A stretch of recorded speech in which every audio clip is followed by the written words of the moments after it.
Hello, all you positive heads out there. It's so good to be back with all you beautiful reflections of the one source consciousness that creates and animates all things.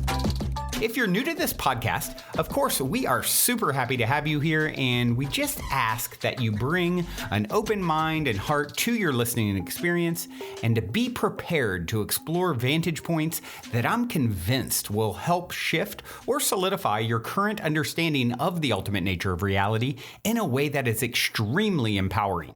Speaking of exploring powerful perspectives, I'm super excited to announce that on January 5th, I'm going to be freely gifting each of you my very first book, The Golden Key: Modern Alchemy to Unlock Infinite Abundance. In the book, which was initially shown to me in a dream and has been followed by a next level amount of synchronicity, by the way, I share the keys to manifesting abundance that I've personally discovered over 20 plus years of trial, error, and deep exploration of these perspectives, as well as one golden key that ultimately ties them all together. Also, I would like to invite you to participate in a unique abundance manifestation experiment with me and the other readers that is outlined in detail at the end of the book and at the book's website, goldenkey.gift, where readers will also share the inspiring results of their abundance manifestation experiments. So if you're wanting 2021 to be the year that you alchemize the circumstances in your life so that your abundance expands to an entirely new level, head over to goldenkey.gift to sign up to accept my golden gift right when it comes out on January 5th.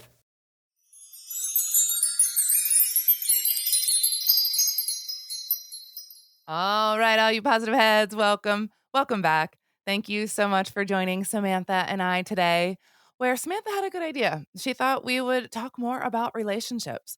And this time, the things that can ruin relationships. This is a great idea, Samantha. Thank you for joining. Yeah, my pleasure. So I have been diving deep into my own relationships, deep into the analysis, deep into the exploration of what really makes a relationship thrive and then what makes relationships fail. And when I was, doing the research over the past few years, I've learned so much, and I really got to see where I was failing in my relationships and why it was really my fault, because I was committing one of these 3 C's, the 3 big, bad, evil C's that really lead to breakups and trauma and divorce. And so the 3 C's that we want to talk about today are communication, which is obvious. Everyone knows communication is important, so we can touch upon that. So communication. The second one is complacency. Complacency is huge. And then the third one is contempt. Now, if you don't know what contempt is, this is actually where we're going to start, because this is what slapped me in the face when I started to read more about the most ineffective communication style. The number one indicator of imminent breakup or imminent divorce in the relationship is actually contempt. And I was like, wait, what is contempt actually? Like how do you see contempt? How do you know if you're being contemptuous? And so contempt manifests itself in such behaviors as being sarcastic, eye rolling, being condescending, interrupting, criticizing, sneering, name calling, mimicking, or being huffily impatient. Damn. I do all of those things. One. Yeah. And especially with my previous relationships, especially the most recent one, I realized, wow, I was contemptuous all the time. Yeah. All the time. Wow.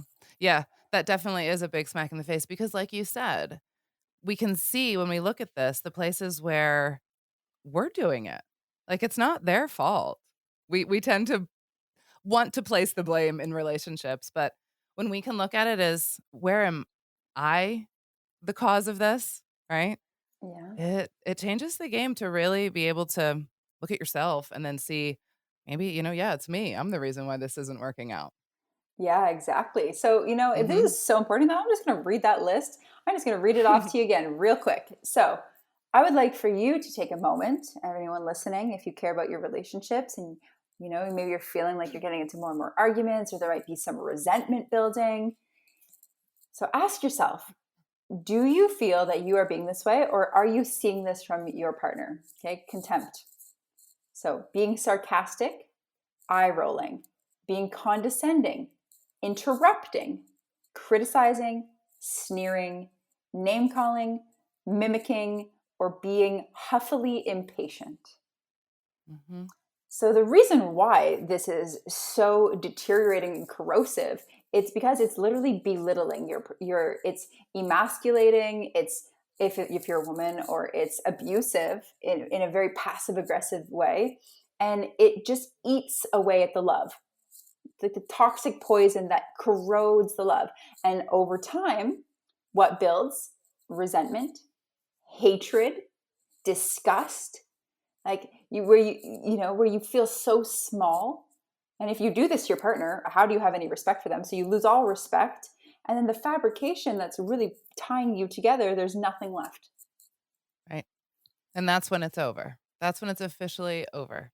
That point of, unfortunately, hatred and disgust that we hope that, in the relationships with our partners that we absolutely love, that it doesn't get to that place. But if we can really take a look at ourselves and see those places where, because, when you read that list, I can see places where I do that. I'm not doing all of those things every day, of course. Our relationship would be over at this point if I was, right? But there are places in where I do that. And to realize that it is emasculating, especially as the female in the relationship, I think that's a really important part, because it's important for us to lift up our men and not the opposite. And I feel like that is what this whole being contemptuous is really about. What it does in the relationship is it takes away that divine masculine aspect and the divine feminine too. Absolutely. As a woman, if I'm contemptuous with my partner, well, one, it's showing that I don't respect him. And then two, Mhm. if I'm emasculating him, I'm literally taking away his masculinity. And then Mhm. will I be attracted to him?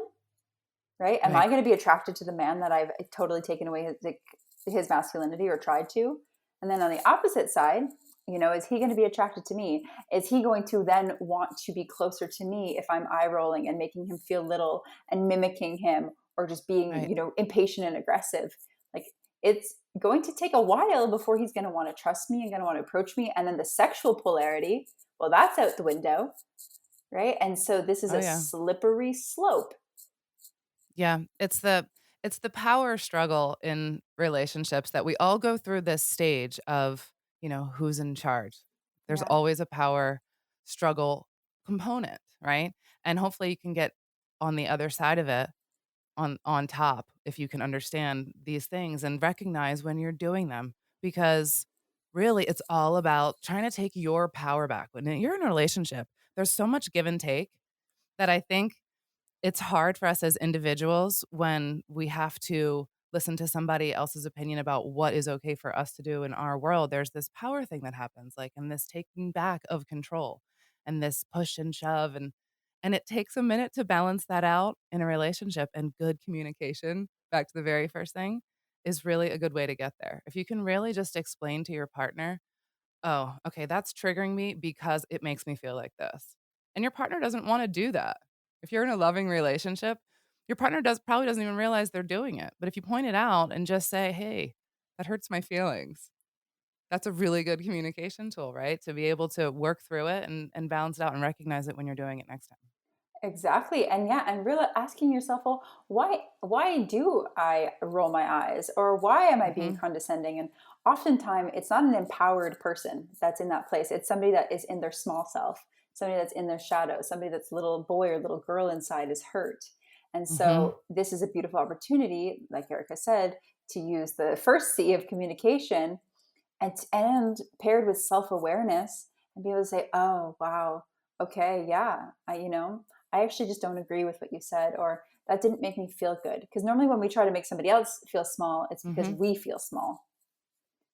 And so when we Right. acknowledge that, that's where the potentiality for shifting is. And it takes a practice, it takes an awareness, and even maybe a conversation around, hey, I noticed, I just had this conversation with my partner. I said, hey, I just want to let you know, I read this article, and I learned more about contempt, and I realized that I am that way, not necessarily with you, in this relationship, but I have been that way, and I just want to work on that. And if ever you see that I'm being this way, instead of sneering back or getting triggered back or attacking back, maybe just bring it to my awareness that I'm being contemptuous, share with me that it doesn't feel good for you. And I promise you that with that awareness, I will apologize and shift.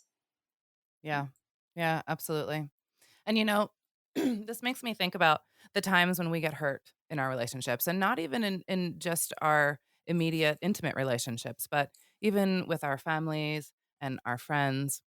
When I feel like I've just been having so many conversations about this lately, about this person did that thing to me and I can't get over it and I can't forgive them. And until they do X, Y, or Z, I'm not going to be happy, you know? And so I think it's so important for us to remember that whatever that person did had absolutely nothing to do with you. It was them in their world thinking about themselves, not about you. Their intention was not to hurt you. They were thinking, what do I need to do for me? And I'm sorry that that may hurt that person, but I'm putting myself first a lot of times. And maybe they're selfish, maybe, right? Doesn't matter. It's not about you. And I think it's a really good thing to remember as we're going into the holiday times, and whether we're able to spend time with our families or not, just to remember those little things that people, quote unquote, do to us are not about us. Well, they are when it's our lesson, but they're not doing it to us. Yes, yes, exactly. And that's like the communication that we have with ourselves, right? To be able to stay Yeah. centered and grounded, even when our partner is being contemptuous or is being angry or is raising his voice or her voice or whatever is happening on that end, to say, oh, Yeah. okay, I can accept and see what's happening here. And I'm not going to let it affect my vibration. I'm not going to let it bring me down. I'm not going to let it throw me over the edge. I'm going to stand my ground, meet it face and say, hey, that actually doesn't feel good for me. And I hear you that you're angry and I recognize this. And like where I'm at is I'd like to have a conversation about it. Like, are you willing to work through this? Because Right. my boundary is that I will not fight with you right now. Right. Exactly. I love that boundary. I'm very much that way. Like, you can be angry all you want, but we'll talk about this later because that's not where I'm going to be. I'm not going to meet you there. I don't want to yell and scream and do that stuff. That's not a loving place. So we'll take a moment, take a breath, and we'll come back and we'll have a conversation when we're a little more calm, right? Yeah, that was really hard for me. I feel like for me, I've often had a pretty fiery temper, and when Mhm. I'm also very very sensitive. So I'm very sensitive. I have a fiery temper. I've suffered some PTSD throughout my life, and I feel like the combination of that, when I am what I didn't realize for a long time, but when I'm overstimulated, especially in an argument, especially if my partner doesn't believe me or is thinking I did something with a different intention or is just getting aggravated and I feel like I'm helpless, when I go into helplessness, I go into attack mode. And my attack mode, plus all the emotions, the overstimulations, the sensitivity, the desire to make it work, the like, I can blow up. And I literally cannot control when I get to that point. When I'm blown up, it is very, very hard for me to take a breath and calm down. I can go over the edge. And that's very, very common with anyone who suffered PTSD. And so for me, it's really important for me to recognize when I'm building my Yeah. stimulation or my arousal is building, building, building, to be okay, to be able to communicate, hey, I'm overwhelmed right now. I'm overstimulated and I need to take five. I need to calm down before I can engage again, or I will blow up and I don't want to do that. Yeah. Yeah, exactly.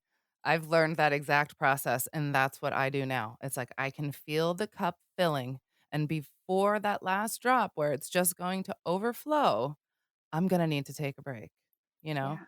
And I remember when Brian and I first got together, he wanted to talk about it now, "I wanna talk about this now." And I was like, "Well, I don't. I need a minute." And he kept asking me and asking me, and I blew up. And I was just like, "You are not respecting my boundaries. I need a moment." And after that, he gives me my moments. He understands, "All right, you'll be better if I can just be patient with you and let you breathe, and then we'll have a better conversation." Yeah. Yeah, I used to be on the opposite end of that too, where if there was an issue, I needed to sort it right now, right in the moment. And especially if we're super blown up and there's the big argument, it still needs to be fixed right now. Mhm. And there's a huge shadow side to that because it was my unwillingness or inability to be comfortable in the discomfort. And it was also, Yeah. I could not honor his boundary. And Hmm. even if he said like, hey, I need to process this, or I need to, like, or maybe he didn't have the exact words, Right.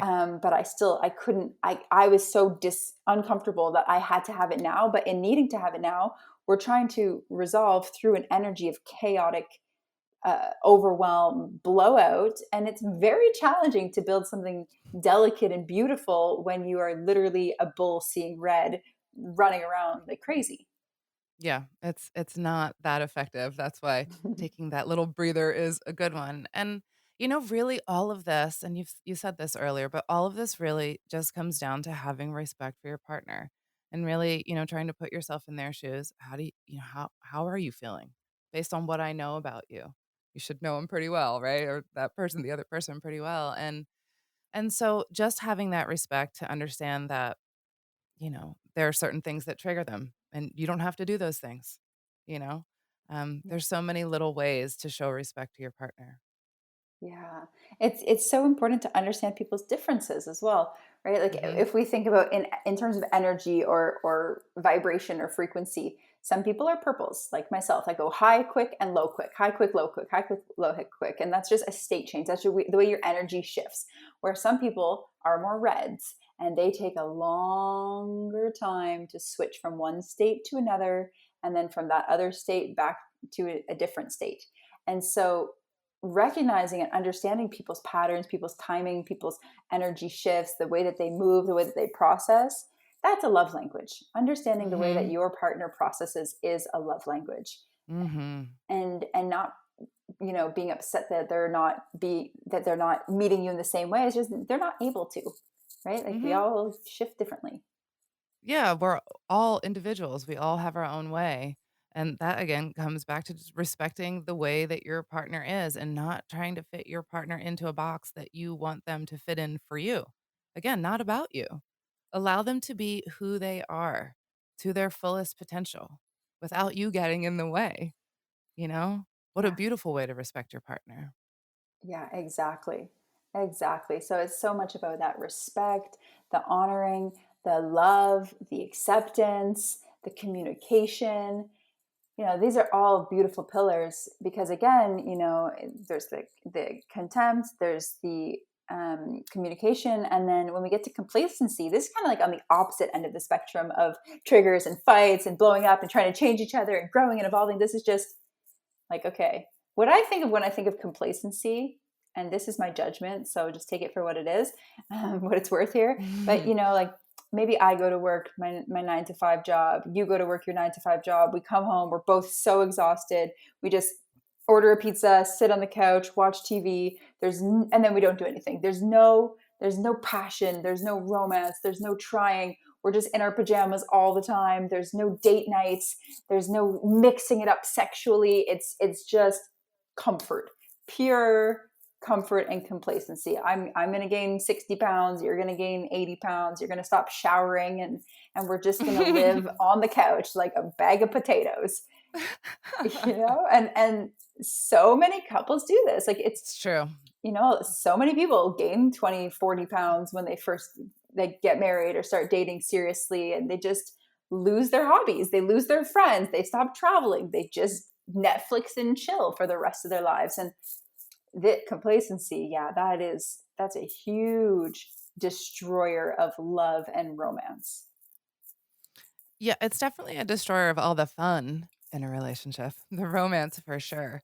I feel like my parents' generation, which I don't know, people maybe if you're listening, like in your 60s, 70s right now, I feel like it was easier for Yes. this generation to get into that because it's just what you did.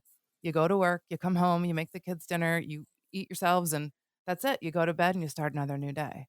We live in a different world now, you know?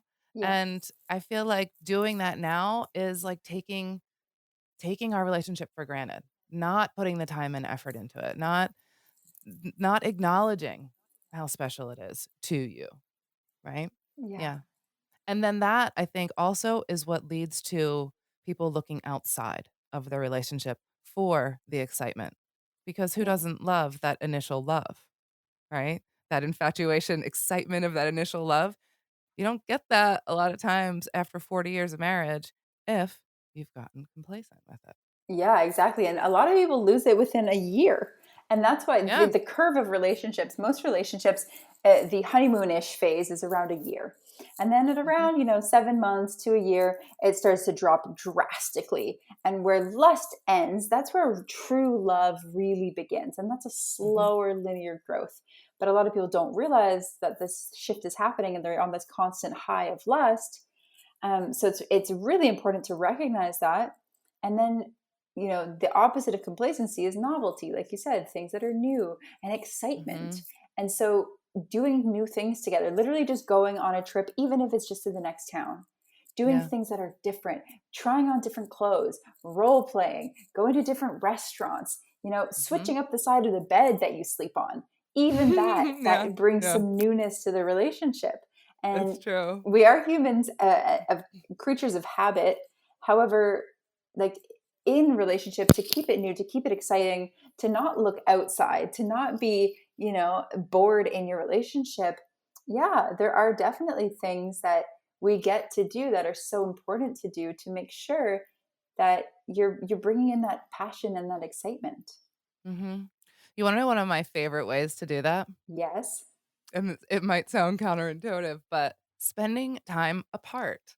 Some of the Yes. best relationships that I've seen, they spend a good amount of time apart, and so when they're together, it's, like, amazing, like the women whose husbands have traveled their whole marriages, like, they love it Yeah. because it's so exciting and they have such an amazing relationship, it's just fun. And so Yeah. you can get out, a few days a month and just go away, you come back and you really appreciate your partner a whole lot more. You get to miss him for a second. Yes, Feels I've good. always had that. Yeah.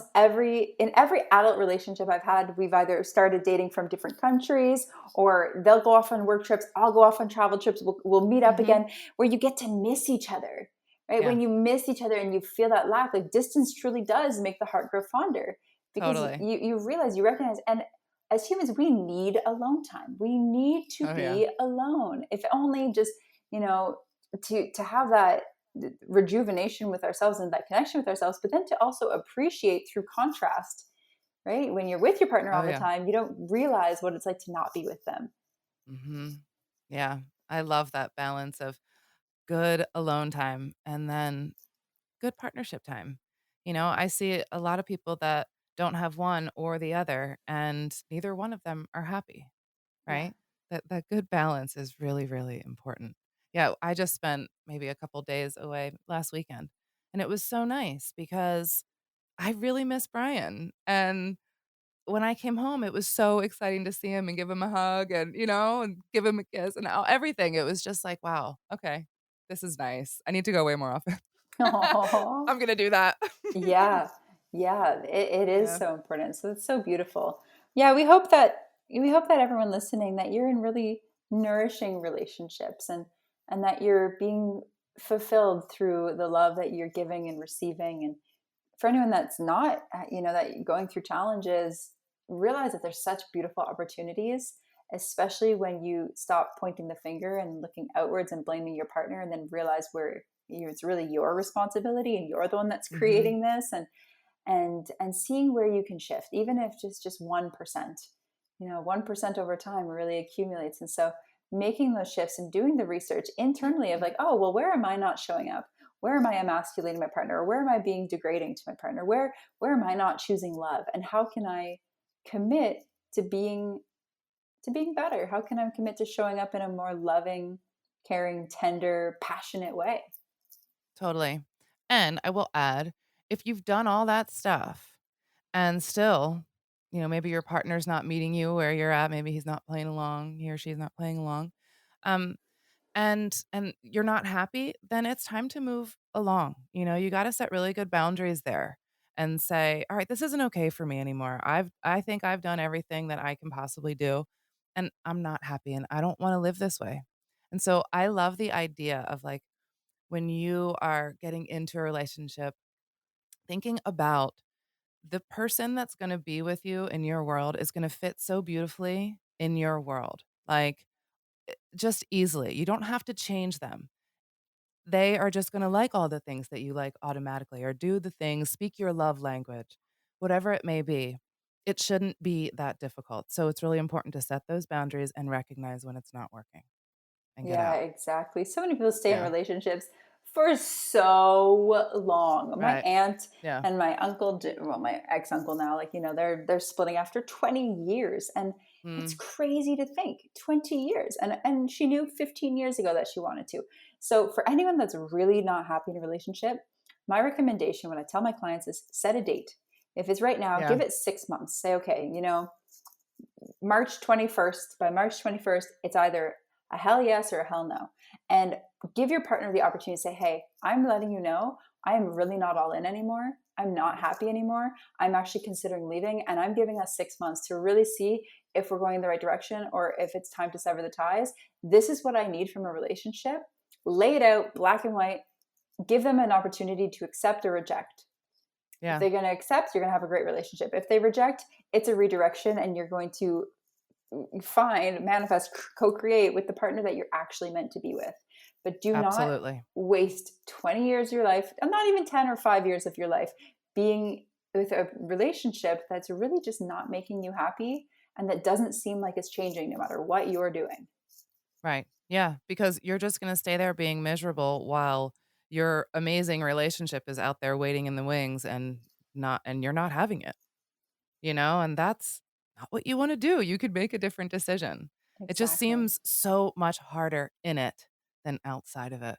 That's the hard part. But you gotta love yourself more. You just really got to put yourself first. It's really important. And just ask yourself every day, am I happy? Am I happy?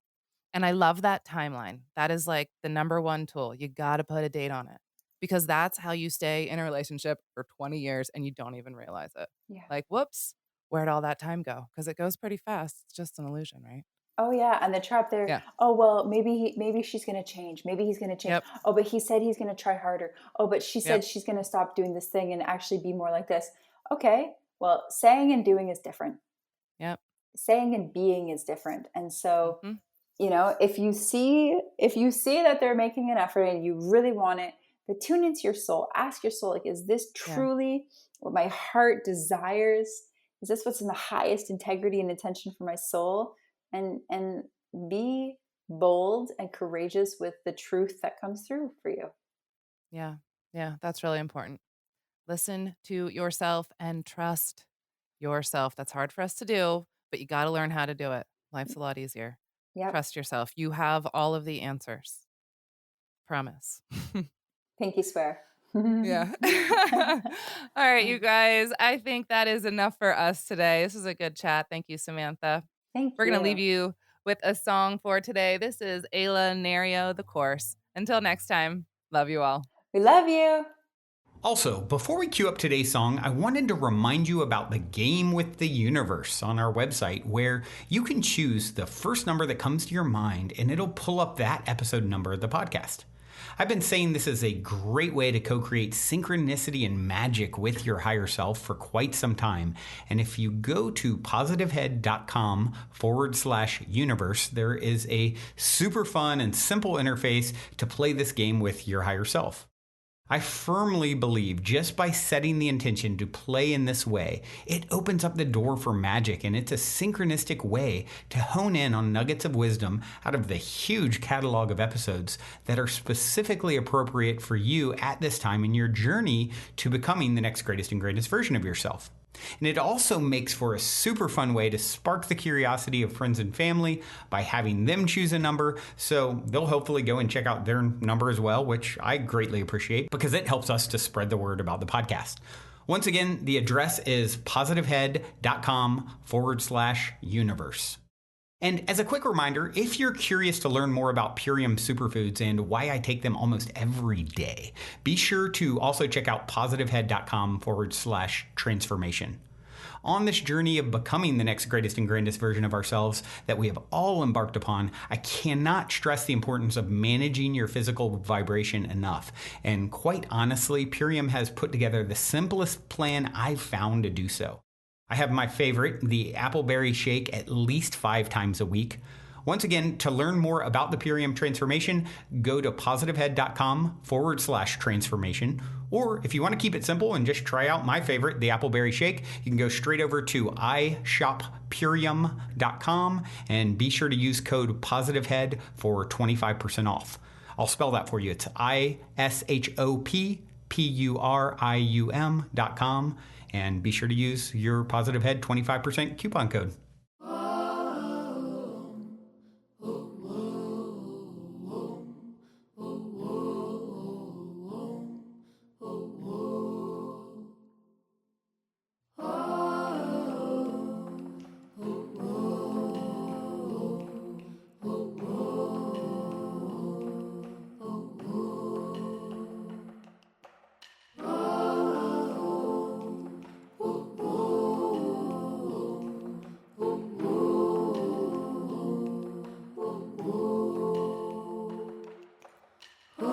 Fetch the water, will it be your great-granddaughter?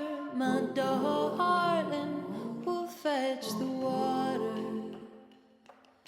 And what will be its course from the source? How will it find us, my darling? What'll be the course? And who will call the rain? Feel it fall into our skin.